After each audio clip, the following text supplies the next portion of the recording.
Formaður Viðskiptaráðs, fundarstjóri, góðir gestir. Það vel við hæfi hjá Viðskiptaráði að taka opinbera geirann til umræðu á þessum vettvangi. Opinber þjónusta stendur undir 20% framleiðslu í hagkerfinu og hátt að þriðjungi starfa. Þótt hlutdeild hins opinbera í umsvifum samfélagsins hafi vaxið, aukast enn kröfur samfélagsins til ríkisins og sveitarfélaga, til dæmis vegna tækniframfara, nýrra staðla, nýrra þarfa, aukinnar neytendaverndar og aukins eftirlits. Líffræðilegir þættir munu einnig setja aukinn þrýsting á opinber útgjöld á næstu áratugum, svo sem vegna fjölgunar aldraðra.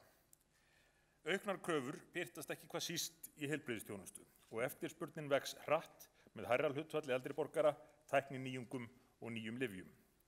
Góð heilbrigðisþjónusta er gríðarlega mikilvæg. Hún eykur lífsgæði og bætir búsetuskilyrði á Íslandi. En allt er þetta dýrt. Kostnaðurinn við að anna aukinni eftirspurn eftir þjónustunni vex því mun hraðar en verðmætasköpunin sem þarf til að standa undir kostnaði við þjónustuna. Fámennið á Íslandi skapar einnig áskoranir fyrir hið opinbera. Bæði vegna þeirrar nauðsynjar að halda uppi innviðum og þjónustu í strjálbýlu landi, en ekki hvað síst vegna þess mikla fastakostnaðar sem er samfara því að viðhalda nútíma velferðarsamfélagi með auknum kröfum þjónustu og aukinni stöðlun, regluverki og eftirliti. Stjórnmálaflokkar á Íslandi að mörgu leyti sammála ríkisútgjöld, þótt annað mætti oft ætla af hamaganginum í stjórnmálaumræðunni. Vissulega áherslumunur milli hægri og vinstri manna varðandi útgjöld ríkisins, en hann ekki jafn mikill og ætla mætti af umræðum á Alþingi og manna á meðal. Það sést til dæmis á því að átök milli flokka í fjárlagaumræðu snúast oft fjárhæðir sem samsvara 1 til 2% af heildarumfangi fjárlaga. Meira það nú ekki. Það hafa ætíð verið sterkir kraftar sem þrýsta á aukin opinber útgjöld.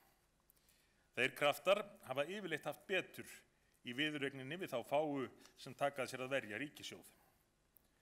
Það sést ekki hvað síst á því að rekstrarkostnaður ríkisins á hvern einstakling án ýmiss konar velferðartilfærslna hefur hækkað 11-falt frá lýðveldisstofnun til dagsins í dag, úr minna en 150.000 krónum í tæpar 1600.000 krónur á verðlagi ársins 2014. Ef einungis tekin síðari helmingur lýðveldistímans, þá hefur rekstrarkostnaður á hvern Íslending hækkað 50% umfram aukningu landsframleiðslu. En hún mælikvarði á þá verðmætasköpun sem þarf til að standa undir rekstrarkostnaði ríkissjóðs. Ríkisútgjöld drógust óhjákvæmilega saman fyrst eftir fjármálahrun, en hafa aukist síðan. Þau hafa sjaldan verið hærri en árið 2014 og verða enn hærri 2015. En sama ár og ríkisútgjöld jukust þetta mikið í fjárlögum, kváðu við óvenju mikil og stöðug angistaróp niðurskurð.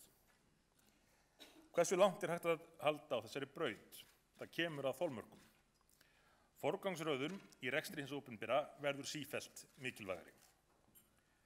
Margt í ríkisrekstrinum hefur tekist vel og skilvirkni hefur aukist. Það eru því kraftar aukins aðhalds sem toga á móti útgjaldakraftinum. Ríkisstjórninni mjög umhugað aukið aðhald í ríkisrekstrinum og ábyrga fjármálastjórn.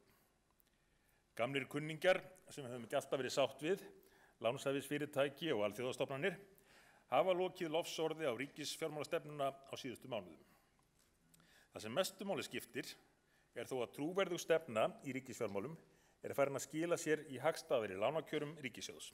Það þýðir að auðveldara verður fyrir ríkið að standa straum af velferðinni í samfélaginu. Vinna við tillögur hagræðingarhóps ríkisstjórnarinnar í fullum gangi og meirihluti tillagna hópsins komin til framkvæmda í þinglegri meðferð eða undirbúningur langt komin í viðkomandi ráðuneyti. Tillögur hagræðingarhópsins voru meðal annars settar fram með þessum hætti til að auka samfélagslegt aðhald gagnvart framkvæmdinni og í því sambandi fagna ég sérstaklega fundi sem Viðskiptaráð hélt tillögurnar í haust. Tillögurnar snúa margar að því að sameina stofnanir og gera breytingar á þeim þjónustukerfum sem ríkið rekur.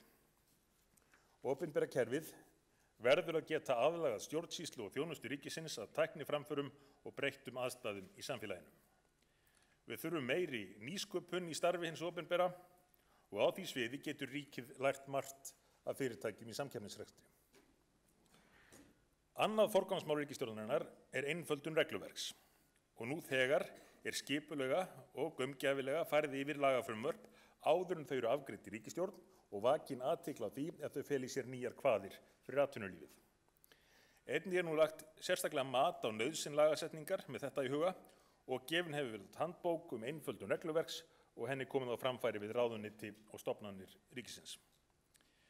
Stefna er í mótun að tilkynningaskylda komi í stað leyfisveitinga, þar sem það á við, til að auðvelda nýja atvinnustarfsemi og verður að þróa vefgátt þar sem fyrirtæki geta átt í rafrænum samskiptum við stjórnvöld varðandi leyfi eða tilkynningar.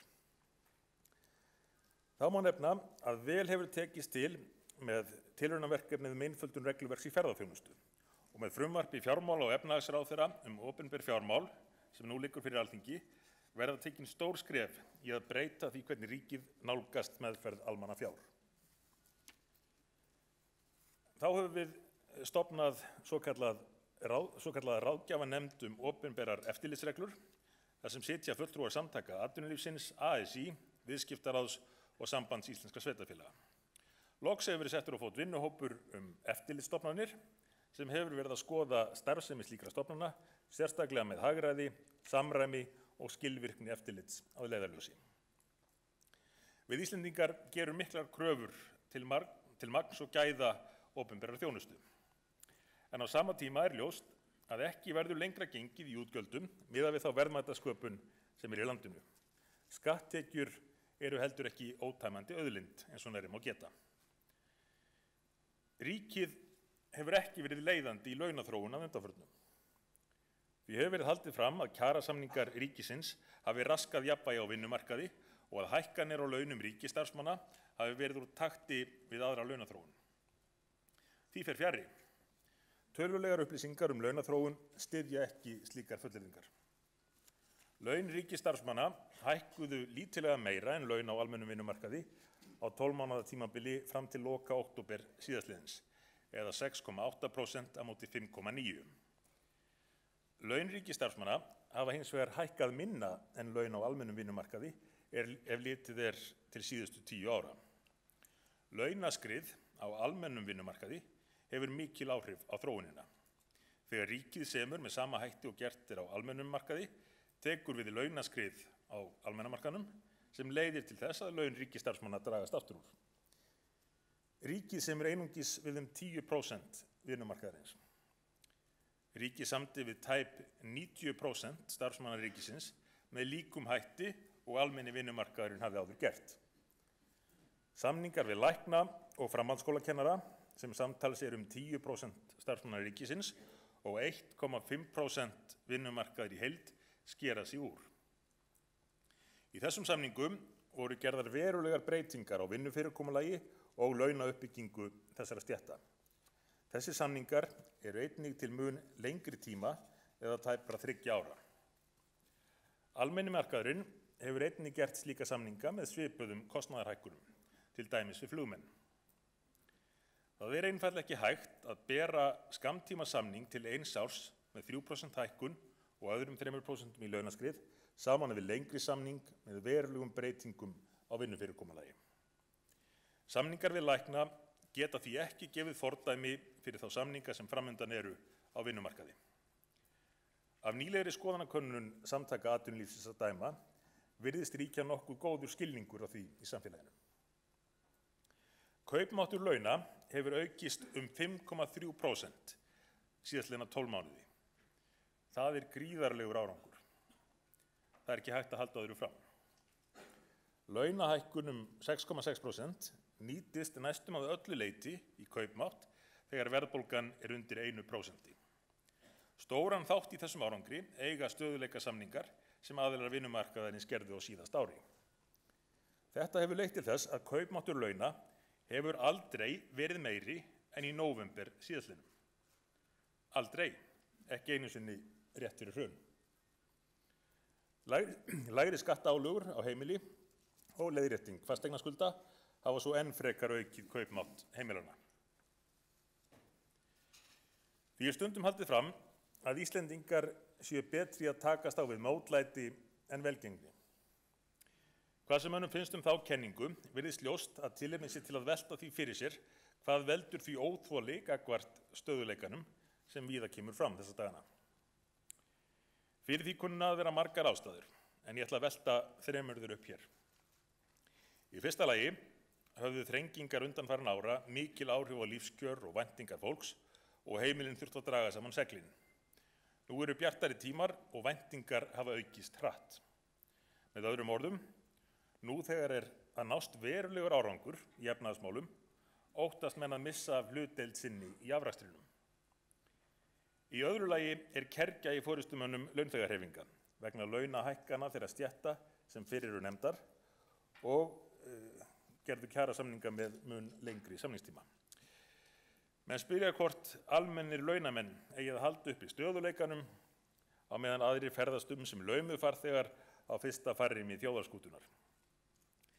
Í þriðja lagi það sannfæring margra að misskipting verðmæta og tekna væri stigvaxandi. Byrjum á laumufarþegunum svokölluðum. Ég hef skilning á þessu sjónarmiði og fregnir af svokölluðum ofurlaunum og kaupaukum þeirra best settu hjálpa ekki til nema síður sé. Breytinga kann að vera þörf á umgjörð vinnumarkaðarins til að taka á þessum vanda. Það reynist illmögulegt að endurnýja þá hátt í 300 kjarasamninga sem þarf að gera í hverri lotu þannig að þeir samrýmist efnahagslegum stöðugleika. Litlir og meðalstórir hópar sem ákveða að fara aðra leið en mótuð hefur verið með tilliti til efnahagslegs stöðugleika oft í þeirri aðstöðu að geta knúið viðsemjendur sína til verulegra frávika frá markaðri launastefnu. Sterk aðstaða þessara hópa brýtur niður samstöðu í þjóðfélaginu skynsamlega niðurstöðu kjarasamninga. Aðilar vinnumarkaðarins gera sér vel grein fyrir þessum veikleika. Það mikilvægt að þeir taki af skarið og sníði af þá agnúa af umgjörðinni sem þeir telja versta. Að öðrum kosti ólíklegt að við náum þeirri festu í umgjörð vinnumarkaðar sem nauðsynleg Afleiðingin gæti orðið sú að umgjörðin sem verið hefur kjarasamninga á Íslandi líði undir lok. Misskipting gæða heimsvandamál. Samkvæmt nýlegri skýrslu Oxfam eignir 80 ríkustu manna heims jafn miklar og eignir þess helmings mannkyns sem á minnst. Á aðeins 4 árum hefur þessi tala lækkað úr 388 mönnum í áðurnefnda 80. Þetta óheillavænleg þróun. Á Íslandi hefur þessu hins vegar verið öfugt farið. Efnahagslegt jafnræði óvíða meira en hér á landi. Ójöfnuður tekna hér einna minnstur í heiminum. Það sýnir allur alþjóðlegur samanburður. Tekjur þeirra tekjuhæstu minni hluti í þjóðarkökunnar en víðast hvar annars staðar og sem betur fer dró áfram úr misskiptingu hér á meðan hún jókst annars staðar. Fátækt líka minni á Íslandi en í flestum öðrum löndum. Það mikilvægt að hafa þetta hugfast, hverjar staðreyndirnar í þessu, því að það gerir okkur kleift að gera enn betur. Við eigum að stefna því að bæta samfélag okkar enn meira með markvissum aðgerðum til lengri tíma. Við höfum vonandi lært af reynslunni að sígandi lukka best. Við bætum ekki hag fólks með því að draga tennurnar úr frumkvöðlum og atvinnurekendum, því atvinnulíf og félagsleg velferð haldast í hendur. Öflugt atvinnulíf sem byggir á raunverulegri verðmætasköpun undirstaða þeirrar velferðar sem við viljum að allir landsmenn búi við. Ljóst má vera að mikilvægt að ríkisstjórnin og aðilar vinnumarkaðarins leggi sig fram að eiga sem best samskipt þessi mikilvægu hagsmunamál samfélagsins alls. Það þarf þó að liggja fyrir að stefnan í efnahagsmálum þjóðarinnar mótuð hjá lýðræðislega kjörinni ríkisstjórn. Lýðræðið eins og Winston Churchill benti á, versta stjórnarfærið fyrir utan öll hin. Það færi því ekki betur á því að stefna stjórnvalda væri mótuð af þeim sem ekki hafa til þess umboð almennings.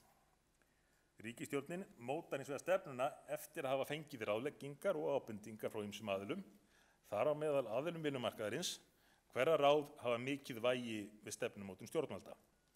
enda gegna þeir stóru hlutverki í efnahagslífinu með mótun launastefnu fyrir almennan vinnumarkað. Ég legg áherslu á að dyr ríkisstjórnarinnar standa opnar þegar kemur að því að ræða hugmyndir. Ég hvet aðila vinnumarkaðarins til að taka þátt í virku samtali við ríkisstjórnina þar sem færi gefst á að skiptast á skoðunum, leggja línurnar og veita upplýsingar. Það er áhyggjuefni þegar stór aðili á vinnumarkaði hafnar ítrekað slíkum samskiptum. Því það er mikilvægt, ekki síst við þær aðstæður sem nú ríkja, að slíkt samtal sé til staðar. Ég kalla til því að slíkt samtal eigi sér stað þrátt fyrir að menn geti greint á ýmis mál.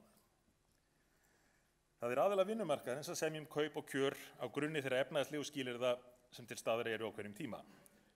Forsætisráðherra á ekki að semja kaup og kjör, en hann getur oft skoðun á kjarasamningum, líkt og aðilar vinnumarkaðarins hika ekki við að hafa skoðanir á stjórnvaldsaðgerðum. Nokkurt skeið hef ég talað fyrir því að menn líti í auknum mæli til krónutöluhækkana. Ég geri mig grein fyrir því að krónutöluhækkanir hafa haft tilhneigingu til að rata upp allan launastigann í formi prósenta. En það er þó ekki náttúrulögmál. Ef litið til síðustu 8 ára, þá hafa krónutöluhækkanir leitt til þess að lægstu launin hafa hækkað hlutfallslega meira en meðallaun. Það er mikilvægt að halda áfram á þeirri braut og gera enn betur. Það þarf líka að draga úr neikvæðum hvötum og jaðaráhrifum sem búa til fátæktargildrur. Þegar jaðaráhrif skatta og bóta valda því að fólk lendir í þeirri stöðu að auka ráðstöfunartekjur sínar sáralítið þótt kaupið hækki, þá dregur það mjög úr hvata vinnuveitandans til að hækka laun starfsmannsins og hvata starfsmannsins til að vinna meira eða auka framleiðni. Á þessu er aðeins hægt að taka í samvinnu ríkisvaldsins, launþegahreyfinga og vinnuveitenda. Loks spila ég til þeirra sem hér eru í salnum og annarra sem að þurfa að koma að taka ekki þátt í höfrungahlaupinu í þeim kjaraviðræðum sem framundan eru, heldur líta til heildarhagsmuna þjóðfélagsins. Aðalatriðið er að við þurfum að auka verðmætasköpun til að standa undir bættum kjörum og aukinni velferð. Stjórnvöld hafa í samstarfi við atvinnulífið ákveðið að stórauka framlög til rannsókna og nýsköpunar leið og leitastir við að bæta rekstrarumhverfi slíkra fyrirtækja á Íslandi. Nú er stefnt að því að framlög til nýsköpunar, rannsókna og þróunar sem hlutfall af landsframleiðslu verði með því sem hæst gerist í heiminum á Íslandi innan fárra ára. Mikil umræða hefur verið að undanförnu nýsköpun og þau vaxtartækifæri sem að nýjum fyrirtækjum eru búin á Íslandi. Slík umræða er órækt merki að við búum í lifandi þjóðfélagi, það sem ríkir aukin vilji til að skapa, vilji til að spreyta sig á nýjum hlutum og vilji til að hagnast. Til ávinnings fyrir frumkvöðlana sjálfa en líka fyrir samfélagið í heild. Í umræðum nýsköpun og hvernig megi örva og hvetja áfram nýsköpun hér á landi leitar umræðan oftast fljótlega í umræðum að fjármagn vanti og að ríkissjóður eigi að leggja það fram. Það stendur allt í bóta eins og ég nefndi áðan. Auðvitað þarf fjármagn til nýsköpunar. En fleira þarf að koma til, ekki síst viljinn til að takast á við það erfiði sem fylgir því að vinna að nýrri hugmynd, nýju fyrirtæki og afla því brautargengis. Getur verið að okkur hér á landi hafi stundum sést yfir þann mikilvæga þátt sem hugarfarið er. Hvernig er hugarfarið gagnvart frumkvöðlum sem reyna sig en hrasa á leiðinni? Eða gagnvart þeim sem tekst að byggja eitthvað upp og hagnast jafnvel á því? Ég sá það haft eftir stofnanda eins þekktasta frumkvöðlafyrirtækis landsins að sú staðreynd að hann hafi verið búinn að reyna sig áður við verk sem ekki hafi gengið upp, hafi virkað sem þröskuldur fyrir hann við öflun fjármagns til stofnunar fyrirtækis hér heima. En aftur á móti virkað mjög jákvætt á viðmælendur hjá áhættu fjármagnsfyrirtækjum í Silicon Valley. Hugarfar í umhverfinu og jákvæð afstaða til frumkvöðla skiptir gríðarlegu máli, bæði gagnvart þeim sem reyna þó ekki gangi allt upp og gagnvart þeim sem ná árangri. Það má vel ætlast til þess að almenningur, launþegar þar á meðal, standi með atvinnulífinu enda er árangur þess forsenda velferðar. En það þó líka eðlileg krafa að atvinnulífið sýni samfélagslega ábyrgð og standi með almenningi. Hagsmunirnir haldast í hendur. Það skiptir auk þess máli að atvinnurekendur taki þátt í að ýta undir þá jákvæðni í garð atvinnulífs og þann sóknarhug sem forsenda framfara. Í umhverfi þar sem allir efnahagslegir mælikvarðar eru jákvæðari en þeir hafa verið mjög langt skeið, hjálpar það ekki atvinnulífinu og þar með ekki almenningi að einblína á hið neikvæða á sama tíma og fréttir berast af meðhagnaði og arðgreiðslum. Víkjum þá að stöðu okkar í samfélagi þjóðanna. Alþjóðaviðskipti eru mikilvæg fyrir lítið og opið hagkerfi eins og hið íslenska. Við þurfum aðgang að mörkuðum, fríverslunarsamninga, fjárfestingarsamninga og tvísköttunarsamninga og almennt uppbyggileg viðskiptasambönd við önnur lönd. Þessu getum við náð fram okkur til hagsbóta og höfum raunar gert í mjög ríkum mæli. Fá ríki eða ríkjasambönd njóta jafn þéttriðins fríverslunarnets og Ísland. Ríkin að nálgast 70 þar sem viðskiptahindrunum á ýmsu tagi hefur verið rutt úr vegi. Lega okkar, náttúruauðlindir og uppbygging hagkerfis gera hins vegar ekki eftirsóknarvert fyrir okkur að ganga í Evrópusambandið. Þessu hefur meirihluti Íslendinga lengi verið sammála. Það liggur einfaldlega ljóst fyrir hvað felst í því að ganga í Evrópusambandið. Skiptir þá engu máli hvort ná megi í samningum afstöðu Evrópusambandsins hægari aðlögun að stofnanakerfi. Raunveruleikinn verður á endanum sá sami og Ísland mun þurfa að aðlaga sig að því regluverki sem fyrir og aðlaga sig með því verða búið að ganga í sambandið. Staða Evrópusambandsins sjálfs veik og það hrjáð af innanmeinum. Staða þess í samfélagi þjóðanna að veikjast meðal annars vegna hraðar uppbyggingar í öðrum heimsálfum. Á það bil einni öld hefur samanlögð landsframleiðsla stærstu ríkja núverandi Evrópusambands, Þýskalands, Bretlands og Frakklands, farið úr því að vera rúm 20% af framleiðslu heimsins niður í 8%. Ekkert bendir til annars en að áframhald verði á þessari þróun. Upptaka evru hér á landi myndi leysa úr læðingi ný vandamál í stað þeirra gömlu. Íslenska hagkerfið örsmátt og opið fyrir utanaðkomandi sveiflum. Við getum síður búist við langvarandi efnahagslegum stöðugleika en margar aðrar þjóðir. Við mætum ekki þessum vanda með því að gefa frá okkur möguleikana á að stjórna eigin peningamálum. Enda myndi það leiða til þess að sveiflur á vinnumarkaði tækju við af gengissveiflum. Ekkert af þessu breytir því að Ísland Evrópuland og á og mun eiga góð samskipti og viðskipti við ríki Evrópusambandsins. Í umræðu viðskipti við önnur ríki rétt að nefna að víkja þó aðeins að mikilvægi heimamarkaðarins og tollamálum. Landbúnaður innlend framleiðsla á sama hátt og innlendur iðnaður og verslun. Þar verða atvinnurekendur líka að sýna samfélagslega ábyrgð og sjá mikilvægi þess að standa vörð innlenda framleiðslu rétt eins og verslunarmenn vilja standa vörð innlenda verslun. Innan við 10% af landbúnaðarframleiðslu heimsins seld yfir landamæri. 90% eru framleidd fyrir innanlandsmarkað. Á Íslandi aðeins 50% neyslunnar innlend framleiðsla. Í stað þess að eyða kröftum í að lækka þetta hlutfall í 45%, væri skynsamlegt fyrir atvinnulífið að taka þátt í að nýta þau tækifæri sem íslensk matvælaframleiðsla stendur frammi fyrir.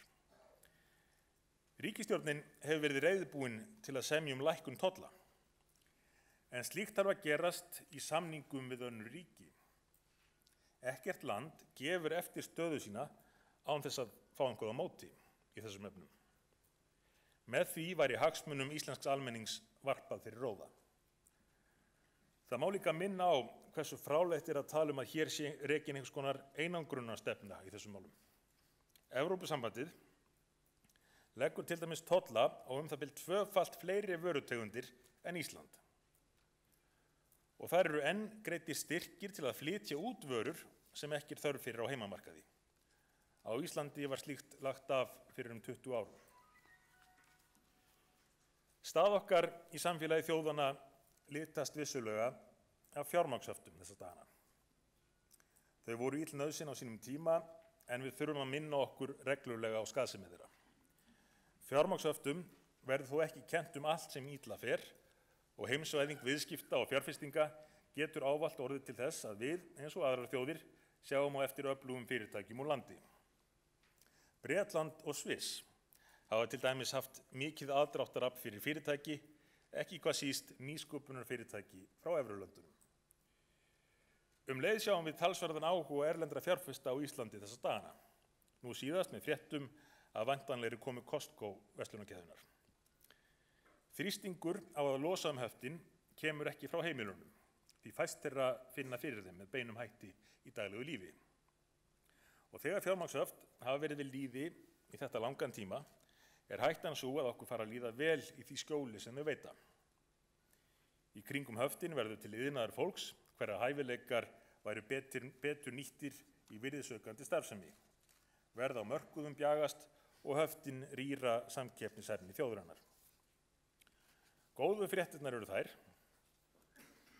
að vinna við losun hafta í góðum farvegi, gengur vel.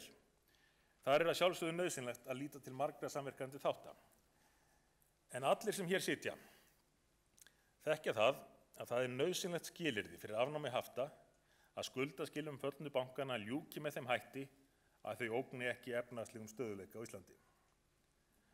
Af því verður engin afsláttur gefinn. Slitabúin sjálf hafa ekki lagt fram neinar raunhæfar leiðir til lausnar á vandanum.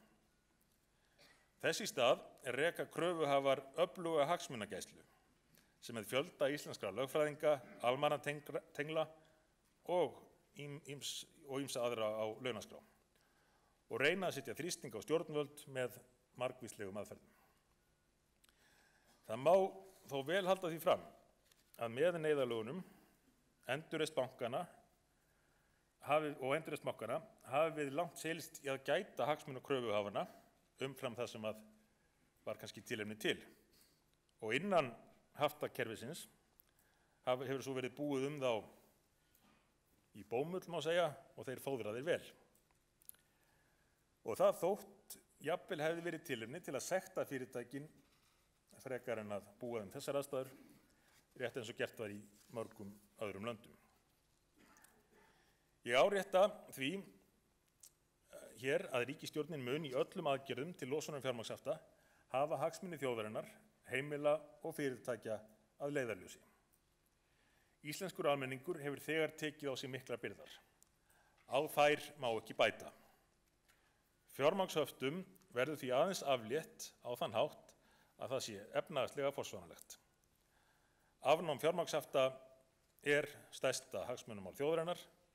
Það nauðsynlegt að í því máli standi stjórnvöld, þingheimur, fyrirtæki, aðilar vinnumarkaðarins og almenningur í landinu saman standi vörð sína sameiginlegu hagsmuni.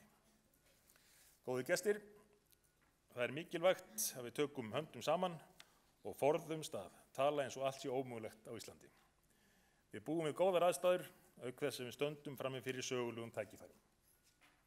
Við eigum að fagna skynsamlegum ábendingum það sem betur má fara, en leiða hjá okkur úrtöluraddir og niðurrifsstarfsemi. Við þurfum að átta okkur á því að glasið miklu nær því að vera fullt en tómt. Sá sem ekki hefur trú á sjálfum sér nær ekki árangri og það sama má segja samfélögin sem einstaklingarnir mynda. Þjóðin verður að trúa á sjálfa sig og það að hægt sé að gera hlutina öðruvísi og betur. Þar má horfa til orða þýska skáldsins Goethe sem sagði: hið mikilvæga í lífinu að eiga sér háleit markmið ásamt hæfni og þolgæði til að ná þeim.